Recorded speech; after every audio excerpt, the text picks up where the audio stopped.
performing the same actions that create the same experiences that produce the same emotions, but secretly expecting something to change in your life.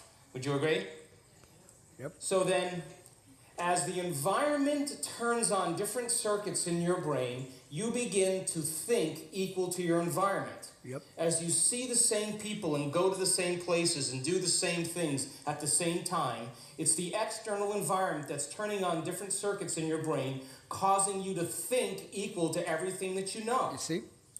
And as long as you think equal to everything that's familiar or known to you, what do you keep creating more of? Same life. Now, the quantum law is still applying to you. Exactly. You're just thinking equal to everything that you know, and you keep creating more of the same. Yep. To change, to truly change, is to think greater than your environment. You see? And every great person in history knew this. Whether it was William Wallace or Mahatma Gandhi or Martin Luther King or Queen Elizabeth I or Joan of Arc, they all had a vision. They all had an idea. Couldn't see it, couldn't smell it, couldn't taste it, couldn't feel it, but it was alive in their mind. It was so alive in their mind that they began to live as if that reality was actually happening now. So can you believe in a future that you can't see or experience with your senses yet, but you've thought about enough times in your mind that your brain is literally changed to look like the event has already happened? Yeah. Neuroscience says it's That's when you absolutely daydream. possible. Now, your personality, When you daydream. your personality creates your personal reality. That's it. It's that simple. And your personality is made up of how you think, how you act, and how you feel. So the present personality who's sitting here today, you, has created the present personal reality called your life. Would you agree? Would you also agree then, if you wanted to create a new personal reality, that on a fundamental level you would have to change the thoughts that you are thinking, the behaviors and habits that you're demonstrating, and the emotions that you've memorized that's become part of your identity? And most people try to create a new personal reality as the same personality, and it never works. How rich is We this have to guy? become somebody How else. rich is this guy?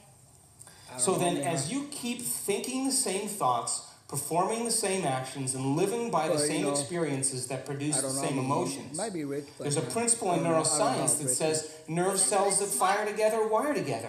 He's smart. And if you keep repeating the same states of mind and body over and over again, your brain begins to fire in the same sequences, in the same patterns, and same combinations. Did you hear that? And whenever you make your brain work in a certain way, that's called mind. Mind is the brain in action. So as you remind yourself every day who you think you are, you're causing your brain to fire in the exact same ways. And as they fire and wire in the same patterns over time, the brain moves into a very finite signature, and that's called your personality. Wow. Now, that box in your brain isn't literally a box, but it's the most commonly wired, neurologically fired programs that run redundantly because we keep doing the same things over and over again. Yep. To change your mind, then, is to make the brain work in new sequences and new patterns and new combinations, to begin to make the brain work differently. And the one ingredient that allows us to do that is knowledge or information. Because every time you learn something new, you make a new connection in your brain. That's what learning is. Knowledge. Learning is forging new connections. There it is. Remembering is maintaining or sustaining those connections. So now, every time you have a thought, you make a chemical.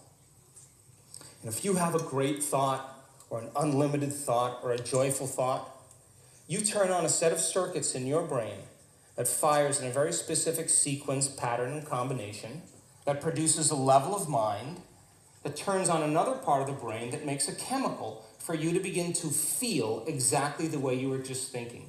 Great or unlimited or joyful. Now, if you have a negative thought or an unhappy thought or a self-depreciating thought, you turn on a different set of circuits and a different combination, a different sequence, and a different pattern that produces a different level of mind. And the brain then begins to make a different batch of chemicals that signals the body for you to begin to feel exactly the way you were just thinking. Negative or unhappy or unworthy. So the moment you begin to feel the way you think, because the brain is in constant communication with your body, you begin to think the way you feel, which makes more chemicals for you to feel the way you think, and then you think the way you feel, and then you feel the way you think, and then you think the way you feel. And some people do this for 20 or 30 or 40 years. Oh, yeah. Now, the redundancy of that cycle over time creates what I call a state of being. And a state of being is when your mind and body are working together, or your thoughts and feelings are aligned to a concept. So thoughts are the language of the brain, and feelings are the language of the body. And as people get caught in this cycle of thinking and feeling and feeling and thinking, over time, they condition their body to memorize that emotion as well as the conscious mind. And whenever the body knows as well as the mind, that's called a habit. A habit is when your body is the mind. Now, 95% of who you are by the time you're 35 years old is a set of memorized behaviors, set of emotional reactions, beliefs, perceptions, attitudes that run just like a computer program. So 5% of your conscious mind begins to work against 95% of what you've memorized. So the person wants to think positively, but they're feeling negatively. Yep. They want to create their dream board, and put up their future life, but they feel unworthy. That's mind and body in opposition.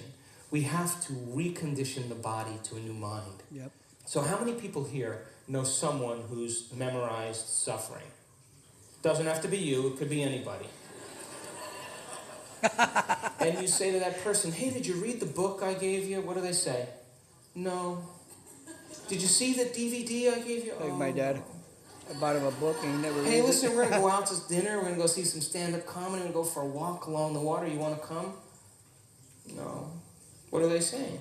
I'm insisting on this neurochemical order that no person, no thing, no experience can move us from it. And we have these three brains to allow us to move into a new state of being. And the quantum field, universal mind, whatever you want to call it, responds to who you're being. Not what you're thinking, not what you're feeling, but the combination of how you're thinking and how you're feeling, called a state of being. Now, most people wait for what? Crisis or trauma or disease or loss or diagnosis to really want to change. They wait to the point where the ego is brought to such a low level that they cannot go on business as usual any longer. That's when we begin to look at how we're thinking or what we believe or how we act or our attitude or what emotions we're living by. And my message is, why wait? We can learn and change in a state of pain and suffering, which tends to be the human model, or we can learn and change in a state of joy and inspiration. Now, you want to learn the hardest part about all of this? You ready? The hardest part of all of this, the hardest part of all of this is making the time to do it. That's it. Yep. That's it. Making time for your precious self.